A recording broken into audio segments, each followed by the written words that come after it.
Bismillahirrahmanirrahim. Nahmaduhu wa nusalli ala rasulihil karim, amma ba'd.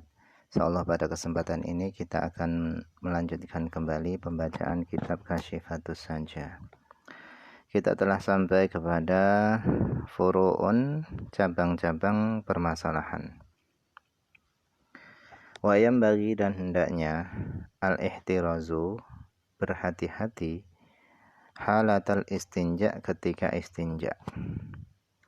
Li'annahu, karena seorang yang beristinja, mata adkhala, kapan dia memasukkan torofa usbu'ihi, ujung jarinya, dia masukkan ujung jarinya tadi duburahu, ke dalam duburnya, maka aftara, maka hal itu bisa membatalkan puasa. Jadi ketika istinja atau ketika kita cebok, khususnya ketika buang air besar, hendaknya ketika itu kita berhati-hati. Jangan sampai jari kita masuk ke dalam lubang dubur. Kenapa? Karena hal itu bisa membatalkan puasa. Walau adna syai'in, meskipun yang masuk tadi itu adalah hanya sangat sedikit sekali. Min ra'sil unmulati, dari ujung jari. Meskipun yang masuk tadi itu hanya ujung jari yang sedikit, itu pun juga membatalkan puasa. Wakadha, begitu juga bisa membatalkan puasa. Lau fa'ala bihi, seandainya melakukan bihi kepada orang yang berpuasa, ghairuhu, selainnya. Dia melakukan dzalika, hal itu, yaitu orang lain memasukkan ujung jarinya ke dalam lubang duburnya temannya, biiznihi, dengan izinnya. Jadi meskipun yang masuk ke dalam duburnya itu adalah jarinya orang lain, itu tetap membatalkan puasa. Wa mithluhu, dan seumpama itu, yaitu seumpama memasukkan jari ke dalam lubang dubur tadi, itu adalah sesuatu. Lau adkhalatil untha, seandainya seorang perempuan itu memasukkan usbu'aha, jarinya, dia masukkan jarinya, farjaha, ke dalam farjinya, halata dzalika, ketika itu, yaitu ketika istinja, maka aftarat, maka apa yang dilakukan oleh perempuan tadi itu bisa membatalkan puasa. Jadi bagi wanita, ketika dia cebok buang air kecil, hendaknya bagian luar saja yang dia cebok. Jangan sampai jarinya masuk ke dalam farji. Kenapa? Karena hal itu bisa membatalkan puasa. Karena la yajibu, tidak wajib, alaiha, atas wanita, ila, kecuali yang wajib adalah ghuslu ma dhahara, membasuh apa yang tampak saja. Tidak perlu sampai memasukkan jarinya ke dalam farji, enggak perlu. Itu bisa membatalkan puasa. Walau ta'ana nafsahu, seandainya seorang menikam dirinya sendiri, au ta'anahu ghairuhu, atau menikamnya ghairuhu, orang lain. Menikamnya tadi biiznihi, dengan izinnya. Kemudian fawasalas sikinu jaufahu, kemudian pisaunya tadi itu sampai ke dalam rongganya. Au adkhala fi ihlilihi, atau dia memasukkan ke dalam ihlilnya.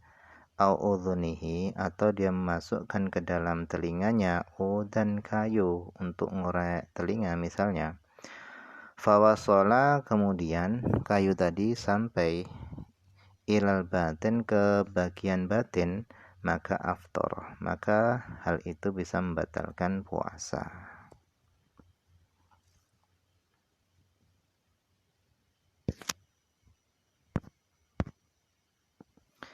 Wal ihlil, adapun ihlil itu bikasril hamzati, itu dibaca kasroh hamzahnya, ihlil.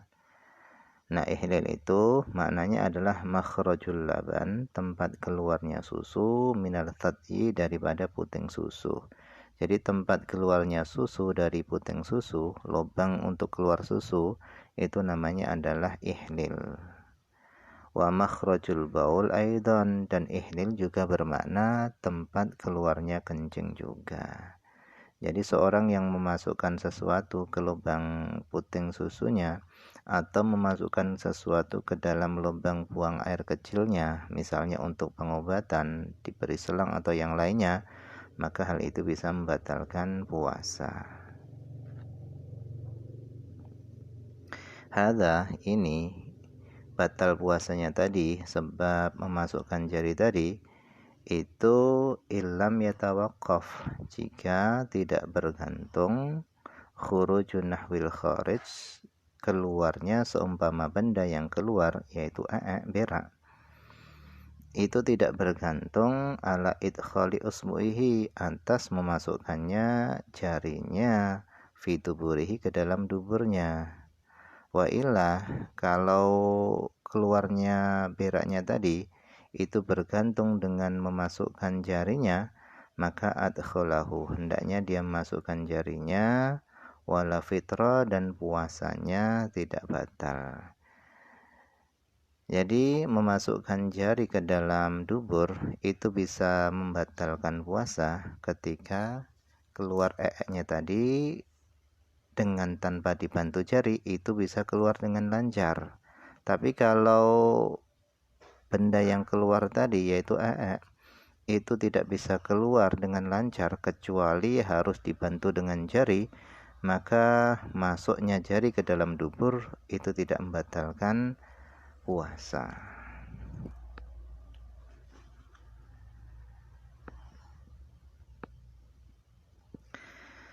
Qala, telah berkata Al-Ujhuriyyu al-Khatib.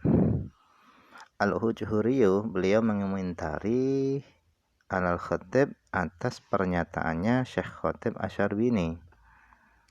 Beliau mengatakan wa mithlul usbu', dan seumpama jari dan seperti jari itu adalah ghaitun kharaja, yang keluar apa tadi, keluar minhu, daripada dubur, walam yanfasil, dan tadi itu belum terpisah daripada dubur. Thumma dhamma, kemudian dia, orang yang istinja tadi, itu merapatkan duburahu, duburnya. Fadakhala minhu, kemudian masuk, minhu, dari sesuatu yang keluar tadi, syai'un, sesuatu, masuknya tadi, ila dakhilihi, masuk ke bagian dalamnya dubur. Maka fayuftiru, maka hal itu membatalkan puasa.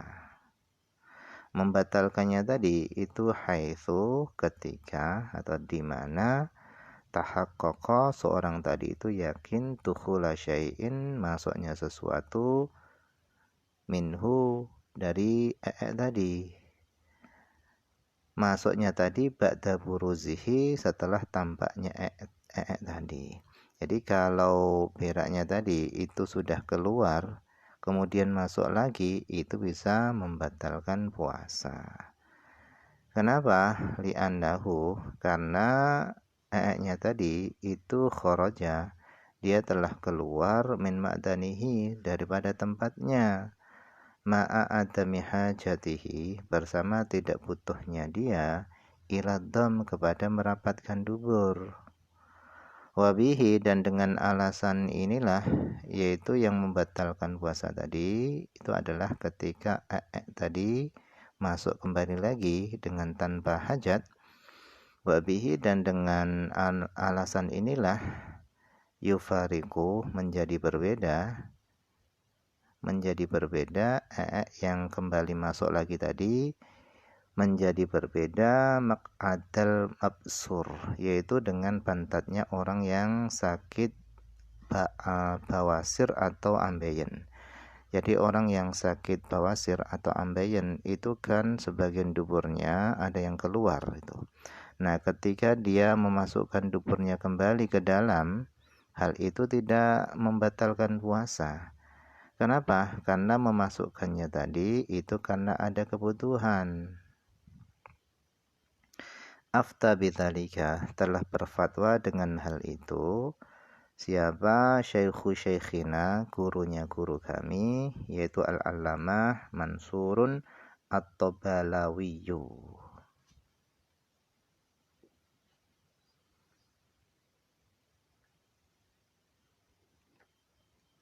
Walau kana bi ra'sihi, seandainya ada di kepalanya ma'mumatun syajjatun, yaitu luka, seandainya di kepalanya seorang itu ada luka, fawadu'a 'alaiha, kemudian dia meletakkan di atas lukanya tadi dawaan obat, fawasala kharitata timag, kemudian obatnya tadi itu sampai ke dalam kantong timag, yaitu otak, maka aftara, maka hal itu bisa membatalkan puasa.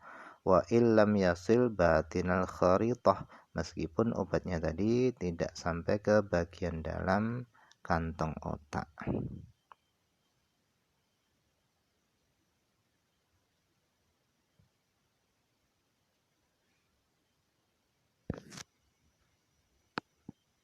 Wa mithlu dzalika dan semisal hal itu, yaitu adalah al-am'a'u, yaitu usus. Al-masarin, sama usus. Falau wadu'a, seandainya seorang meletakkan ala jaifatin, atas jaifah. Jaifah ini adalah luka yang nyambung ke bagian dalam. Luka tadi bibatnihi, pada yang ada pada perutnya. Dawaan, dia meletakkan obat. Fawasola jaufahu, kemudian obat tadi sampai ke dalam rongga bagian dalamnya, maka aftara, maka hal itu membatalkan puasa. Wa illam yasil, meskipun obat tadi itu tidak sampai batinal am'a, tidak sampai ke bagian dalam usus. Wallahu a'lam, ini saja yang bisa dibaca pada kesempatan ini, semoga ada manfaatnya.